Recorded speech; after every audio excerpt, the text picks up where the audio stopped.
back with another video. So today I'm going to do a quick walkthrough of a studio photo shoot on film that we took through all the way to a darkroom print in under an hour. So I'll walk you through each of the steps that are listed here and give you a little bit of commentary. I do have actual audio from the day, but for some reason my mics were disconnected for the first maybe 4 or 5 minutes of this. So we started up by building a lighting setup. So we wanted some diffuse light. I used white shoot-through umbrellas, and I believe Zach opted to shoot with T-Max 400, Fuji Acros 100, and Provia 100 as well.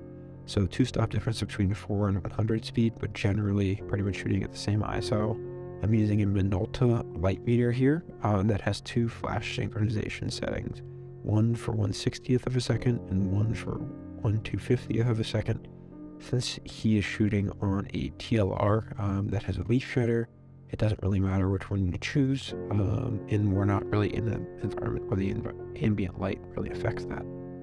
So overall, I have Zach hitting the test button to fire the strobe at the appropriate wattage, and we hold the light meter, that little white perk at the top of the black piece of plastic that I'm holding, and it gives us a rating for what the appropriate aperture and f-stop would be for that particular film stock in the lighting situation that we're using. Typically, you'll put it in the place of where the shadows are of the subject. If you're shooting color negative or black and white film, if you're shooting slide, I'll typically meter highlights and shadow regions and then find somewhere sort of in between that I think would be suitable for the midtones.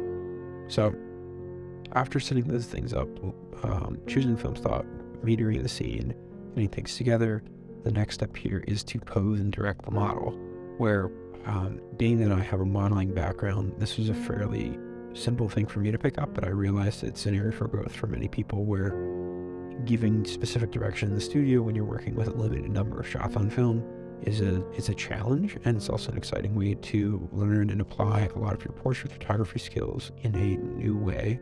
So Zach here is working with camera, and they've worked before in the past, so it's nice to have that pre-existing rapport and mutual understanding in terms of which way they would like the images to go. So as he works through these different rolls of film, I believe we started out with 2 rolls of black and white and moved on to color negative. Later on, I believe we swapped the lenses out, so he started with an 80mm and moved to a 135mm lens, and we used a green filter for the Kodak T-Max 400 just to give it a different look, because camera had some hazel in her eyes, and I thought it would really pull out the texture of the dark green, dark brown sweater that she had on. And with that said, let's get into the rest of the video. Cool, so Zach's focusing, setting up for the parallax correction in his TLR. Yeah, I haven't bought a parameter yet. And camera's over here, posing away. Zach's got the shot lined up, and this is what it looks like through the viewfinder. It's gonna give, okay. Face that way a little bit, then look towards me. Get closer, focus. Yeah, keep your head a little more straight, there you go. Yeah, then look at me a little more angry, like you're a little more mad, I don't know. A lot more serious, that's fine, yeah. Perfect. Okay, let me get this on your eyes. 3, 2, 1. Since we moved the light, let's do another meter reading. Okay. Near you. Did you hit the button? Yeah, I did. Okay. Let's see what it says. Thank you. F11. Yeah, these things are pretty consistent. Like once you get above a certain power rating. It says F11 and a low and a small 8. Yeah. Does that mean it's somewhere That's like between? Closer to 12. Yeah, yeah. Okay. It'll go up. It'll give you like a rating from 0 to 10 on like how far it is up or down from the next stop. So if it's like 5.61, it's like really close to 5.6. Yeah. And if it's 5.68, it's like almost 6.3. Okay, okay. Let's hope this goes all right. It is.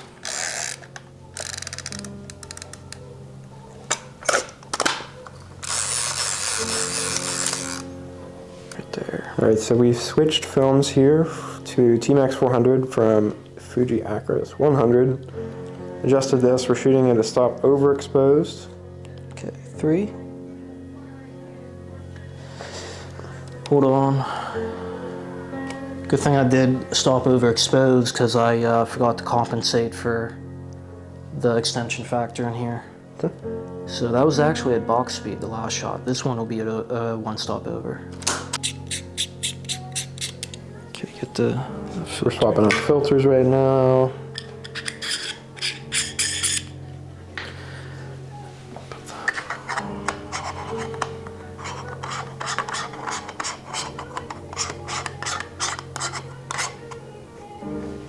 That is on.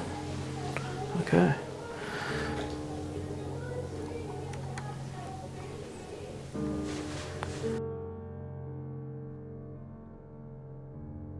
So I didn't include it here, but I actually just loaded this quickly onto the reels in a dark changing Mac.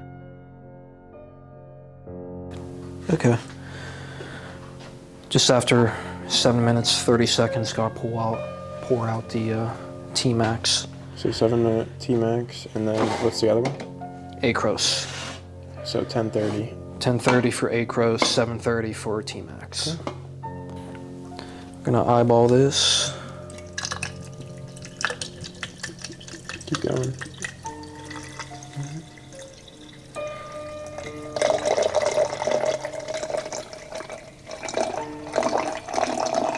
Oh, switch timer. Get a little more. Then switch. Dump it. Yeah.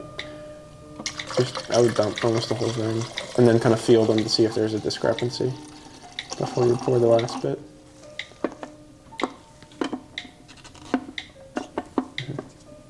So I'm getting you to trust your intuition.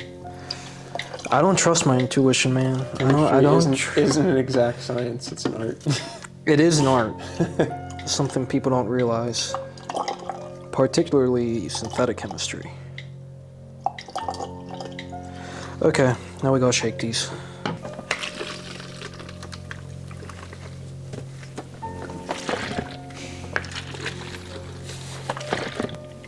I don't want to put so much like doo-doo-doo. Put like the Jeopardy music on or something.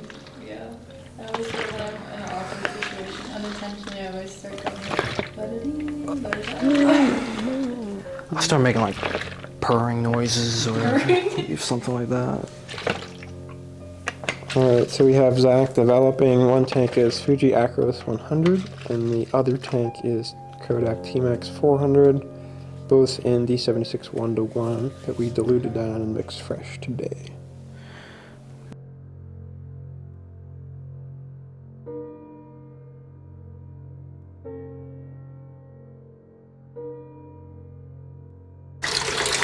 Alrighty, so you think this is good now? It should be good, yeah. Oh, well, I guess I can take this out. Yep. Try. It's down and left at the same time. There we go.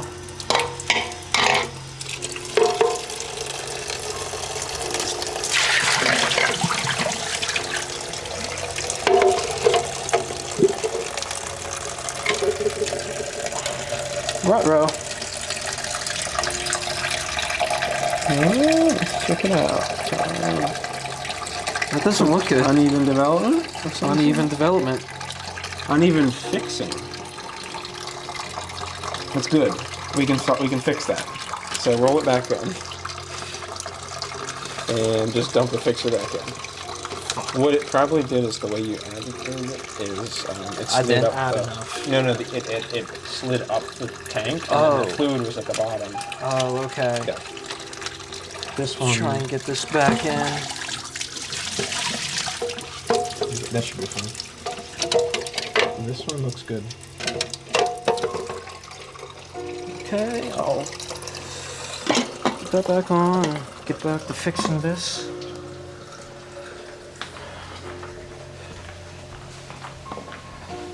We might have a code red camber.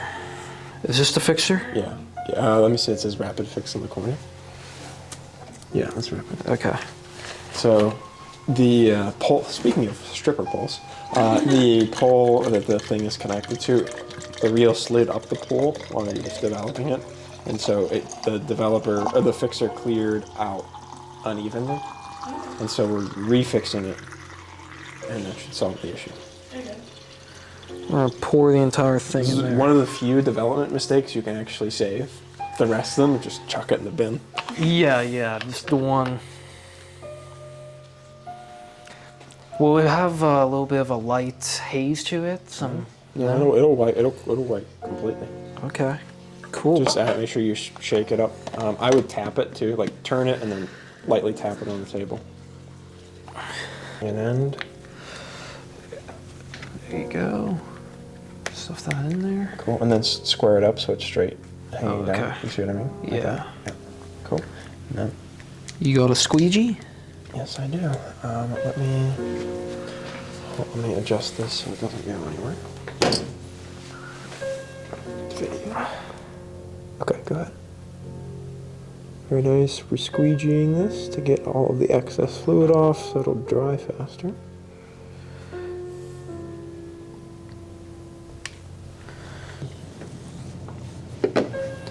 I don't mean to get like anything camber, but I don't think many digital photographers are cool like this, you know?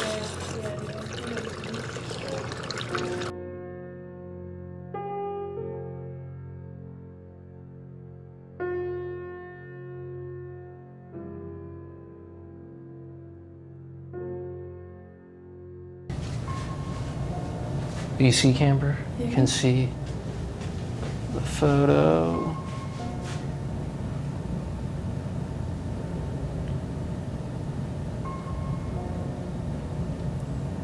I like that one. That's cool. And I like that remember, one. you can crop in on pretty much all of these. I just realized something. It has no border. There's no border on this. Why don't I have a border? Some of the films don't have it. T-Max doesn't? No. It doesn't have a border. Or it could have just got rubbed off. I think it got ripped off Rubbed on the off, yeah. fix or the light, yeah. When you rotate and turn that, the reel it'll do that. I like that one. Yeah, that's cute. Let's look at this one, if we can.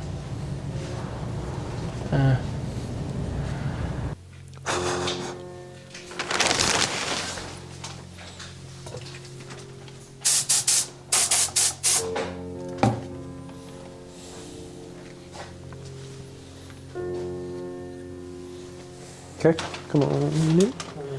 All right, so the rule of thumb with these is to do the emulsion side always faces the emulsion of the paper. So if we're placing the paper down here, the emulsion has to stick up. So Shiny side down. down, yep, perfect. This is exciting. Take that.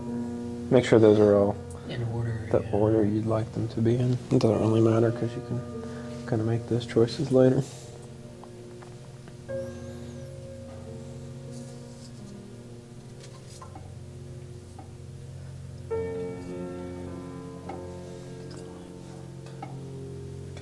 Cool. All right.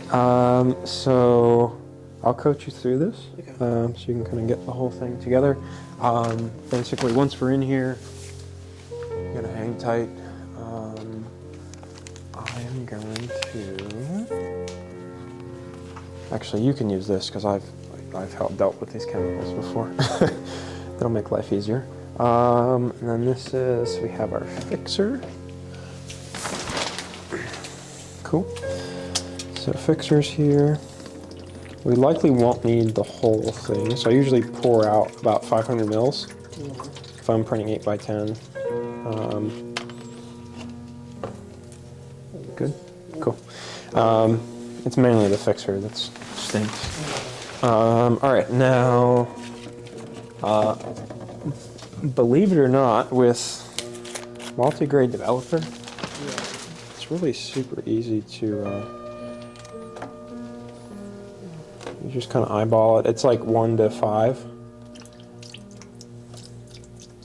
And here it totally saturates the print, so you don't have to worry about like over concentrating it, as long as you're not like obviously dumping things together. So let me fill this up with water for each one, because you'll have like internal temperature fluctuations and differences between pieces of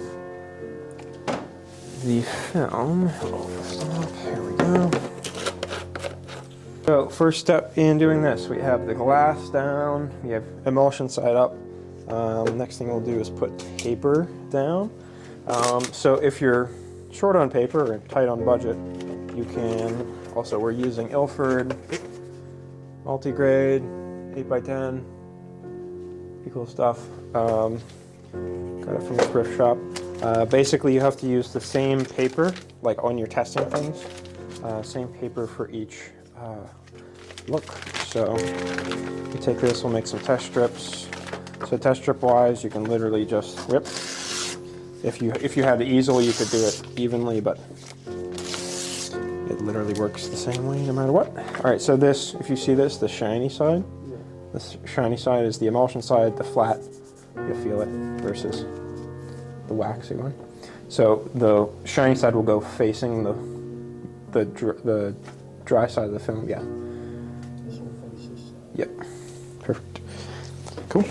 And then you're going to pop this in here, so that gives you pressure all the way down. Boom, boom. Make sense? All right, now we're gonna do it with the light off. And it'll be a little more chaotic. Cool. So, yeah, you can toss that paper because it got covered with light. You know what I mean? Coming through. So here, that should be good right there. Perfect. All right, and you can stick this here. Boom.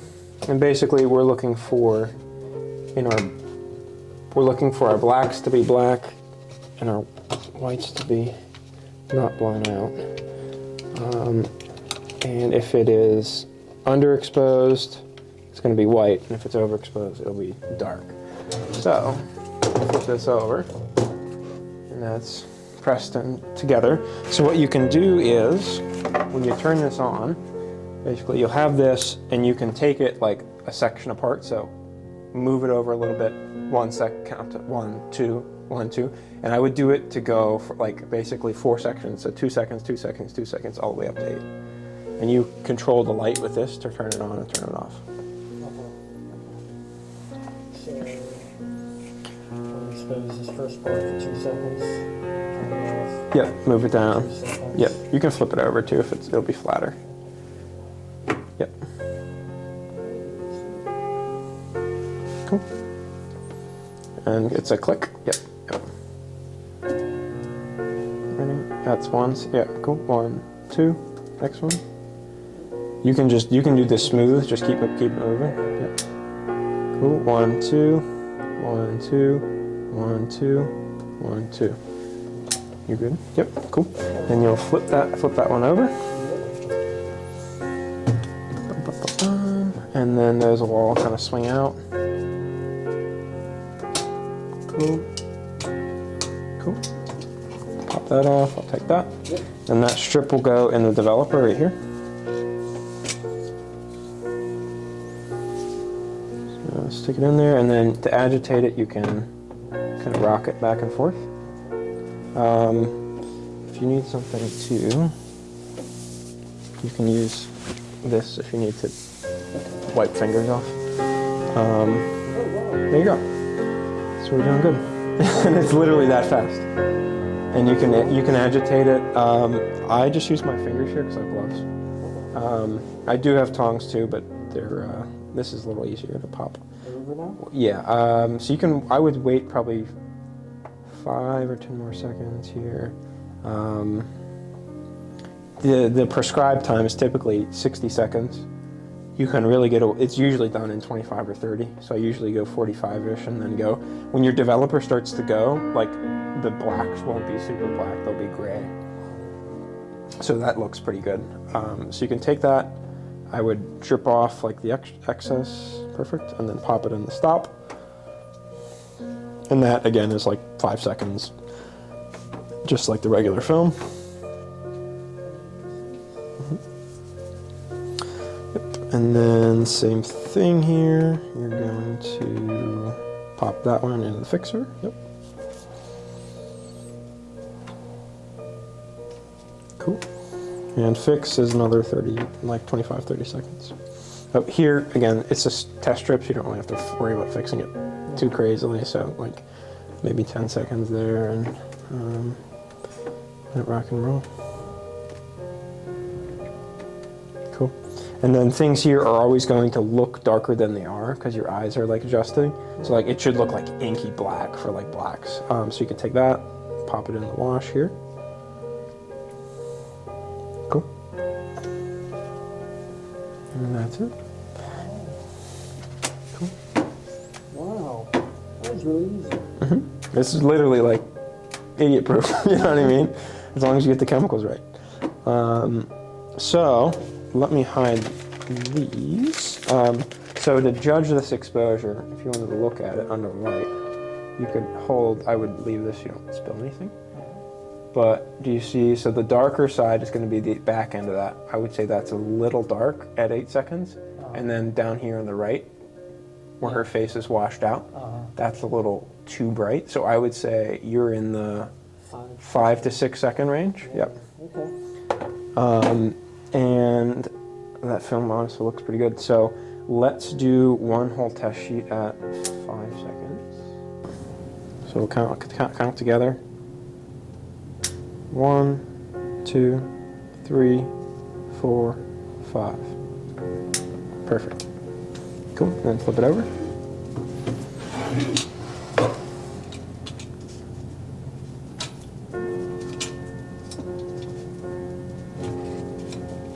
Cool. I'll take that. Thank you. How long is developing? Yep. I would put it face down, so like emulsion side down typically, just to keep the development even. Yep. Perfect. And shake it up a little bit. Perfect. Cool. Give it like 5-10 seconds and you can flip it.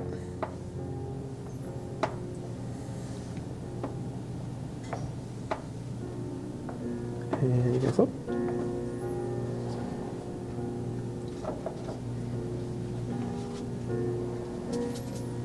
Cool. That looks good. So that's going to keep developing.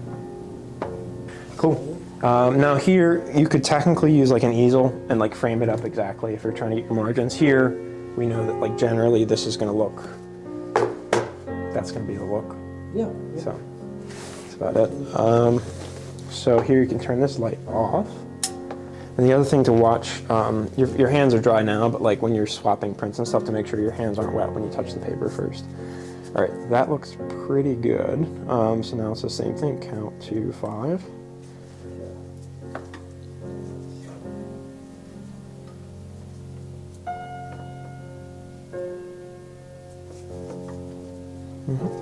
Yep. Ready, 1, 2, 3, 4, 5. Cool. Her hair is chopped a little bit there. Let's do one more there. Quick. Yep. Nice. We'll get that as it's developing.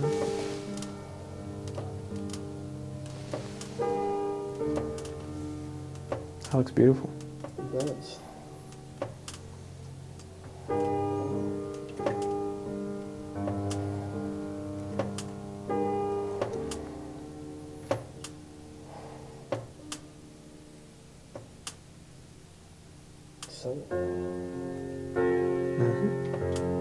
Cool. And you can pop it in the stop path.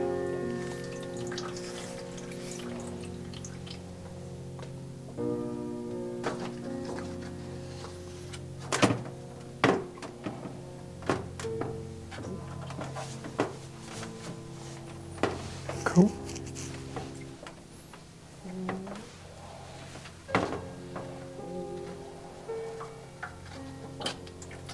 Cool. And you can swap, basically take the one in the fixer, put it in the wash.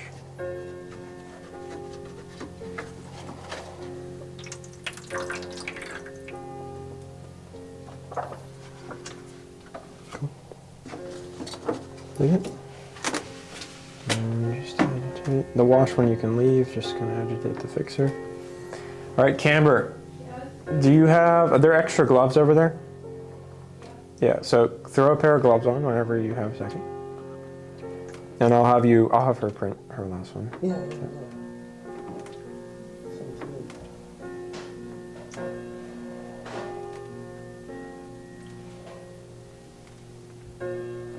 Cool. So after Zach finished up his print, I had Camber come into the darkroom and we worked through printing that same exact workflow and showed her the steps of developer, stop, fix, and rinse for the appropriate chemical bath for the darkroom development. Overall, really happy with how this day went. It's really exciting to share sort of my love of film and exploration and science and chemistry and all of these things with friends who are also passionate about the same thing, and really give back to the community that's given me so much. I've benefited a lot from having great mentors starting out, and I really want to pay it forward this year and into the future, mentoring people who are kind of getting started, getting their feet wet in film. So in that spirit of things, I am always happy to answer any questions that you may have,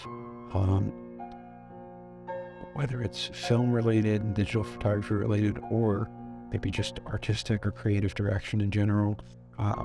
Again, the technical nuances here should be pretty cut and dry, and you can look them up as well if you need to reference pieces of information. But a lot of the nuance in really establishing your brand for portraits and working in the studio, and particularly shooting with film, is really giving a guiding hand over the final product in terms of how you get the look and elicit the emotion you'd like from the model for the particular set or topic that you're shooting, and how that translates into the final image and how you opt to develop it, process it, and print it or scan it.